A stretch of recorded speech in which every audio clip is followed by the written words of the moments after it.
দেশের অস্থিতিশীল পরিস্থিতিতে রাজধানীর বাজারে বেড়ে গেছে বেশ কিছু পণ্যের দাম। তবে বিক্রেতারা বলছেন, গতকালই বেশিরভাগ মানুষ বাজার করে নিয়ে গেছেন, তাই আজ ক্রেতার আনাগোনা একেবারেই কম।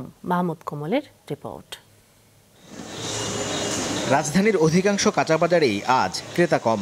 কিছুটা কমেছে কাঁচামরিচের দাম, তবে এখনও কেজি বিক্রি হচ্ছে 300 টাকায়। কেজিতে অন্তত 10 টাকা করে বেড়েছে অন্যান্য সবজির দাম।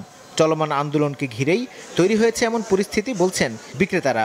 পটল হচ্ছে 60 টাকা, ভেন্ডি 60 টাকা, বেগুন 80 টাকা, লাউ হচ্ছে 70 টাকা। মরিচের দাম বাড়তি, 300 টাকা কেজি মরিচ। কালকে বেশি আসছিল, কালকে 400 টাকা কেজি ছিল। 3 দিনের ব্যবধানে ফের কেজিতে 10 টাকা বেড়েছে পেঁয়াজের খুচরা দাম, বিক্রি হচ্ছে 120 টাকায়। বেড়েছে রসুন আর ডালের দামও। গতকাল অস্বাভাবিক বেচাকেনা হয়েছে বলে জানালেন বিক্রেতারা। রসুনের দামটা আবার গতকালকে বেড়ে গেছে, প্রায় আপনার 10 টাকাকে 12 টাকা কেজিতে বেড়ে গেছে। গত 3 দিন আগে পেঁয়াজ বিক্রি করছে 115 টাকা, আজকে পাইকারি মার্কেটে 118 টাকা কেজি, প্রতি 5 টাকা বাড়ছে।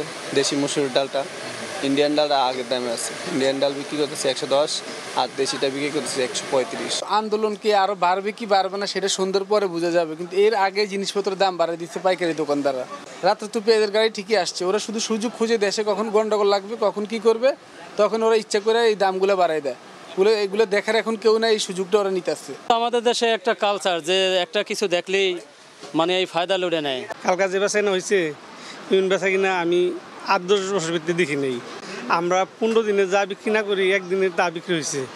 বেশিরভাগই বস্তা ধরে নিচ্ছে, যারা 5 কেজি নিত তারা অবস্থা নিচ্ছে। বেড়েছে মাছের দামও। 3 দিনের ব্যবধানে ছোট বড় মাছের দাম কেজিতে বেড়েছে অন্তত 50 টাকা। পাবদা মাছ বেশি 500 টাকা, 450 টাকা কেজি, এখন 550-600 টাকা কেজি।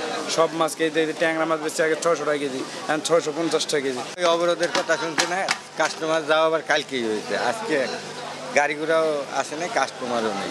কিছুটা কমেছে ব্রয়লার মুরগির দাম, বিক্রি হচ্ছে 180 টাকা কেজি। সোনালী বিক্রি হচ্ছে 300 টাকা কেজি দরে। মাহমুদ কমল, মাছরাঙা সংবাদ, ঢাকা।